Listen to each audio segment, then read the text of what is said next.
Hi, this is Teena Hughes from howtopaintonsilkdotcom. A question I get asked frequently is, Teena, what can I make with my hand-painted silk? In this photo, you'll see some of the hand-painted silk cushion covers that I've made over the years. On the left-hand side in that photo, I'm wearing one of my Silk Charmeuse long tops in hot pink and yellow and orange. Yum! And in the top photo in the right, I'm wearing a silk chiffon scarf in hot pink and orange. I have some ideas for you. Okay, with your hand-painted silk, you can create scarves of all shapes and sizes, wall hangings, handkerchiefs, paintings, makeup purses, cushion covers, clothing, handbags, etc., etc., etc. There are amazing things that you can make once you learn how to paint on silk, and some of them I'm showing on the screen here. I have a wall hanging that I've made of a purple elephant. I have a silk scarf that is tied around my friend Anka's head, and again I have my cushion covers, which I can make in any design that I like. They're so quick and easy, and they just looked fabulous. Now, you too can make these things.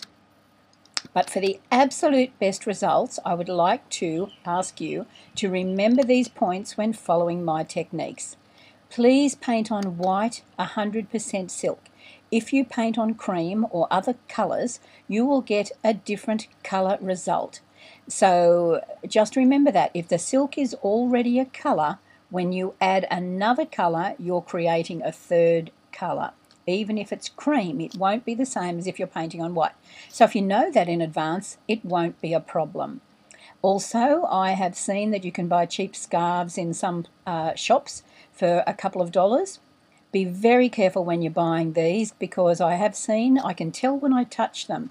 And it's just because I've had 30 years of working with silk that now when I feel a fabric, I can tell whether or not it's actually silk or whether it's a man-made product that is being called silk.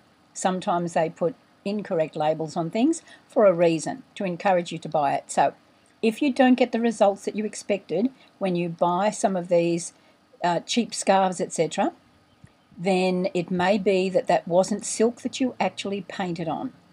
So just bear that in mind. If you buy your silk from reputable places that deal with silk all the time and sell to silk artists, then you'll know that you're getting 100% silk.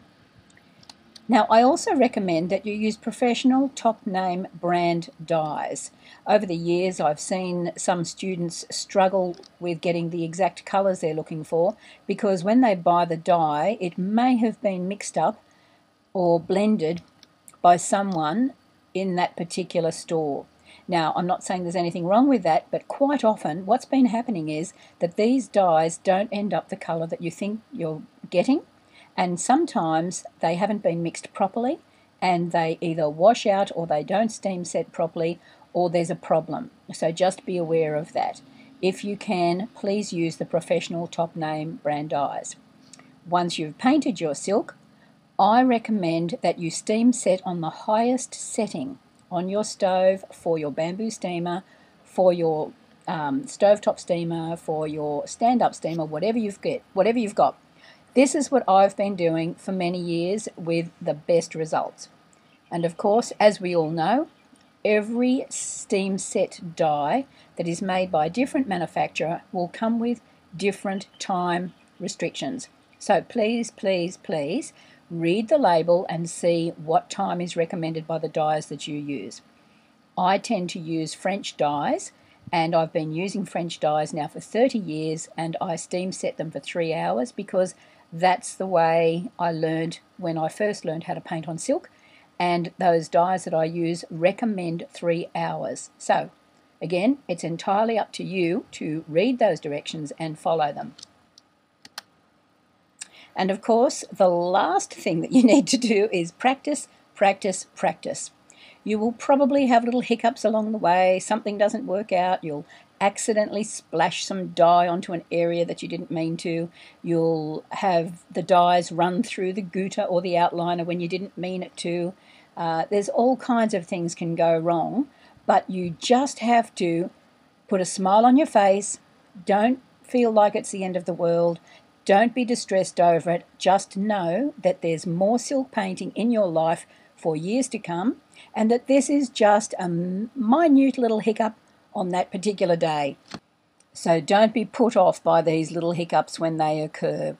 And trust me, no matter how good you are at silk painting or how long you've been painting for, there will always be things that turn up unexpectedly and surprise you. It might be that the silk that you buy is treated with something that you didn't know about.